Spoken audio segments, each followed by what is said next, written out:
Đây là cái poll ngày hôm nay, ngày 29 tháng 7 2024 giữa ông cựu tổng thống Donald Trump cũng như bà phó tổng thống Kamala Harris ngày hôm nay mới nhất. Xin mời quý vị xem. Mình có phụ đề Việt ngữ ở bên dưới, là người nói tiếng Anh nhưng mà phụ đề Việt ngữ.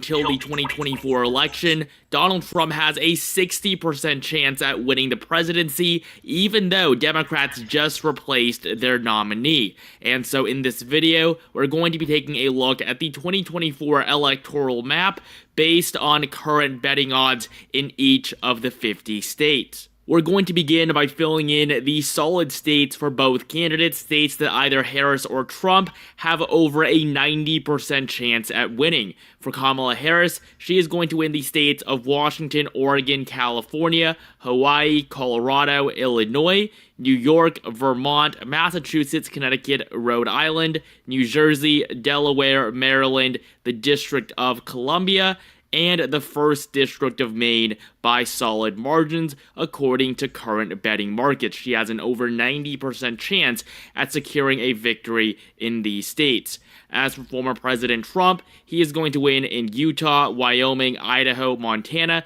North Dakota, South Dakota, all of Nebraska except the 2nd District, Kansas, Oklahoma, Missouri, Arkansas, Louisiana, Mississippi, Alabama, Tennessee, Kentucky, West Virginia, Indiana, as well as South Carolina, Alaska, and this is typically having access to a live person is so critical.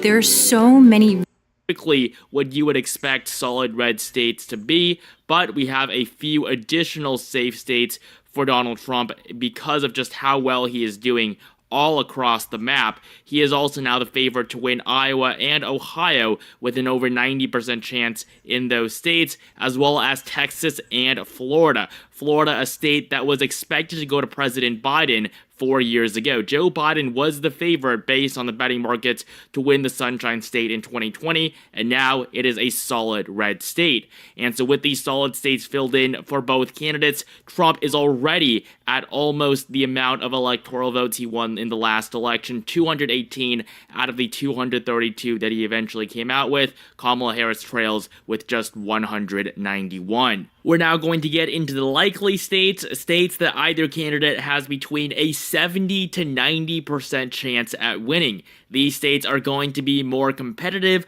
but one candidate still maintains a clear edge. Starting off with the first lean district for Donald Trump, we have the 2nd District of Maine, a district that has voted Republican in both of the last 2 elections. Donald Trump actually has an 89% chance at winning, so it's just barely outside of that solid range, while Kamala Harris is currently the favorite to win in New Mexico.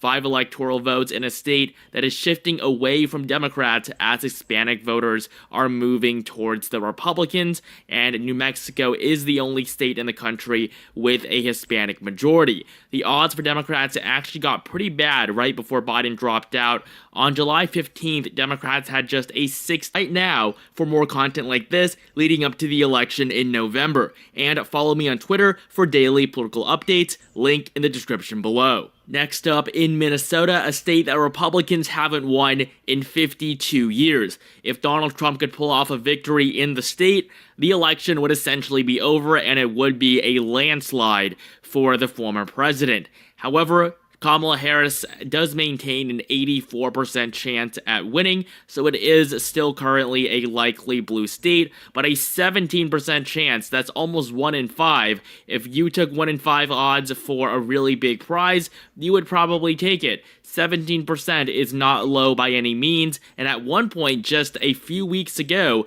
Trump's odds went all the way up to 44 points. That is just how well Republicans were doing here. They're still doing relatively well. In 2020, Minnesota was basically a guaranteed blue state. Now it is somewhat in play, and we'll just have to wait and see what the new polling between Harris and Trump shows us, but without a doubt, Joe Biden put Minnesota in play, and Trump can still be competitive in the state this November. Virginia is also going to be more competitive than it was last time. The state was actually favored to go to Donald Trump according to the polling average on the day that Joe Biden dropped out of the election. Since then, though, with Harris now as the presumptive Democratic nominee, the odds for the Democratic Party have gone up from 57% at their all-time low up to now 80. Now, an 80% chance, that does seem pretty good, but you have to remember, Republicans still have a 1 in 5 chance at winning a state they haven't won since 2004.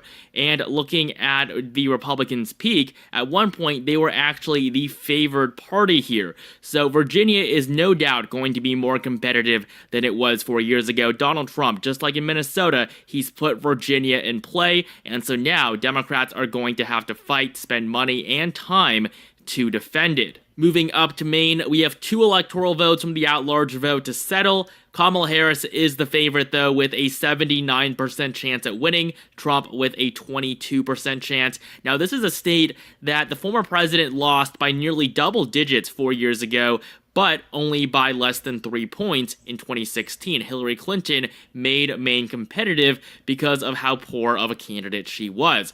And going into 2024, Democrats are going to have to fight for the state of Maine, a state where honestly they shouldn't even be worried about considering how blue it was 4 years ago, but this is a state that Kamala Harris cannot take for granted. Maine will be a likely Democratic state. And the final likely blue state on our map, the final state where Kamala Harris has an over 70% chance at winning, is the state of New Hampshire. She has a 3 in 4 chance, 76%, to Donald Trump's 24. New Hampshire can definitely also get competitive, as seen in 2016 when Hillary Clinton won it by just 0.37%. The Granite State was less than half a percentage point from flipping in favor of the Republicans, a state that Republicans haven't won since 2000. So a Trump victory there in 2024 would be a pretty big deal. He definitely has a good chance. 24% is nothing to laugh at, but New Hampshire right now is still favored for Harris, and it will be the final likely blue state on our map. And so with all of the solid and likely states filled in for Vice President Harris, she has 225 electoral votes. However, for Trump, we have 1 likely state, but many lean states that is going to help fill up that deficit. So in North Carolina, this is a state the GOP is heavily favored to win. Donald Trump has a 74% chance at winning. Now, if you really want to get a better perspective as to just how much better Donald Trump is doing this time than he did 4 years ago, compare states where he has a 75% chance at either winning or losing. North Carolina, a state that Trump has a 3 in 4 chance at winning. Rise up this morning, smile with the rising sun.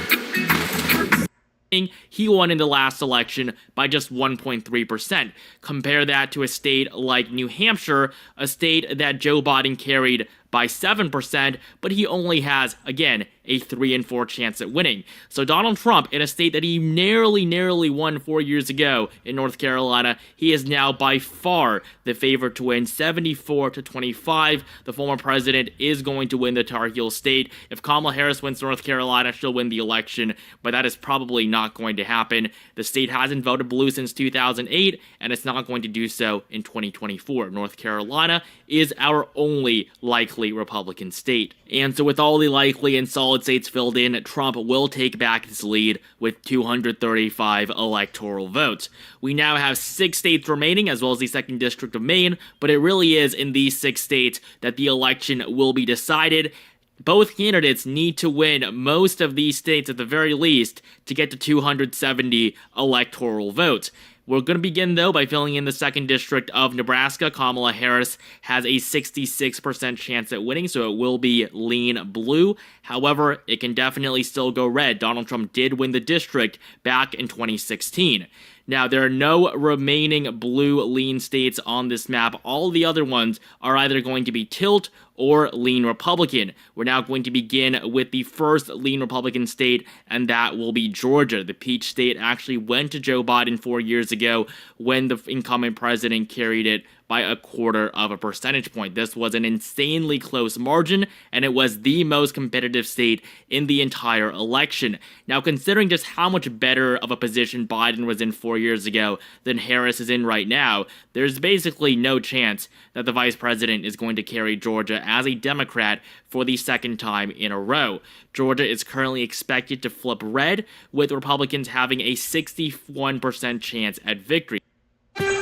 Having access to a live person is so critical. There's so many. This is down from when their odds were up at 80% a few weeks ago, right before Biden dropped out.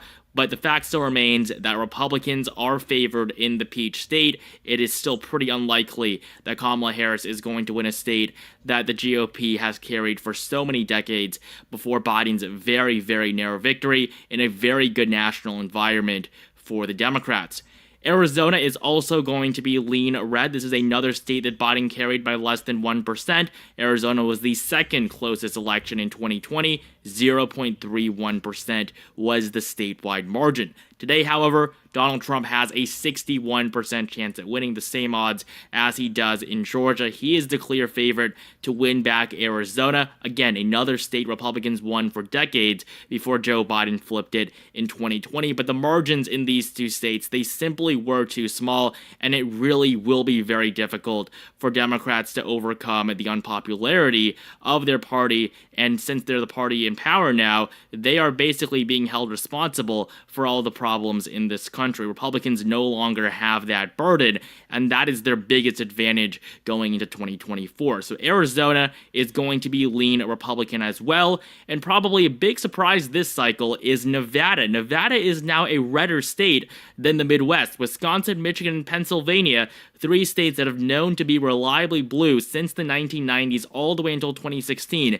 These three states are now more liberal than Nevada, a state that actually went to Republicans as late as 2004. It's been 20 years since any Republican has won the silver state, but it's been over 30 since any Republican has won in Wisconsin, Michigan, and Pennsylvania, if you exclude 2016, when Donald Trump carried all three of these states by less than 1 percentage point. So Nevada is a state that Trump has never won before. He lost it by 2 points in both of the last two elections, but he is now the favorite. He leads in the polling by over 5% against Kamala Harris, and he probably is going to win Nevada regardless of whether or not Kamala Harris actually wins the election. Donald Trump currently has, again, a 61% chance at winning, a 6 in 10 chance to Kamala's 4 in 10. So the state of Nevada is also going to be lean Republican on our map. We're now going to finish off the map up in the Midwest. This is really where the election will be decided. Kamala Harris has to win all three of these states if she wants to get to the White House. Donald Trump only has to win one, and these are all three states that he's won before in 2016. We're going to begin with Wisconsin, the final lean state on our map. Lean states are defined as states where either candidate has between a 55 to 70% chance at winning. Anything less than a 55% chance is going to be a tilt state. So starting off in Wisconsin, Republicans have a 57% chance at securing a victory here. Donald Trump's odds have shot up since just a few days ago when it was basically 50-50. New polling has shown Trump to be dominating in Wisconsin, and Wisconsin is the most Republican out of all three of these former blue wall states. Michigan and Pennsylvania almost always vote to the left of Wisconsin, and if Wisconsin goes, the election is over. Kamala Harris loses. So basically, the fact that Trump is currently expected to win the state by a lean margin really shows you how comfortable of a position he is in. Michigan and Pennsylvania, though, they're basically going to go down to the wire. We basically have a statistical tie in both of the states. In Pennsylvania, the Keystone State, this is Biden's birth state. If you go back to where we were just a few months ago, Joe Biden had a 6 in 10 chance at holding on to the state, a state he won by 1% in 2020. However, right after that disastrous debate and when he was about to drop out, Biden's odds went down to just 28% at one point, so this market really has gone through a big reversal. Now, though, Democrats have a 53% chance, so they are ever so slightly favored, but Pennsylvania really could go either way, and there's no guarantee the Democrats are going to win it again. But one thing's for sure is that they have to win Pennsylvania. Without Pennsylvania, they have virtually no path. Even if they won Michigan, Wisconsin, and even Arizona, if they don't win Pennsylvania, they do not get to 270. And the final state on our map yet to fill in is the Wolverine state of Michigan. This is the closest state in the election right now based on the betting markets. Democrats have a 51% chance at winning, Republicans 59%. I mean, this is basically as close as you can possibly get. Joe Biden carried the state by almost 3 points, but now it is very much in doubt as to whether or not his party is going to be able to win the state again in the next election. So Michigan is going to be the final state we fill in. It's going to be tilt Democratic, but it's not going to be enough. Based on the betting markets, this is where people's money are. Donald Trump is expected to win 278 electoral votes to Kamala Harris's 260, which means that right now the former president remains the favorite to return to the White House. Thank you guys so much for watching. Make sure you like, comment, and subscribe right now for more content like this leading up to the election in November, and join my Discord server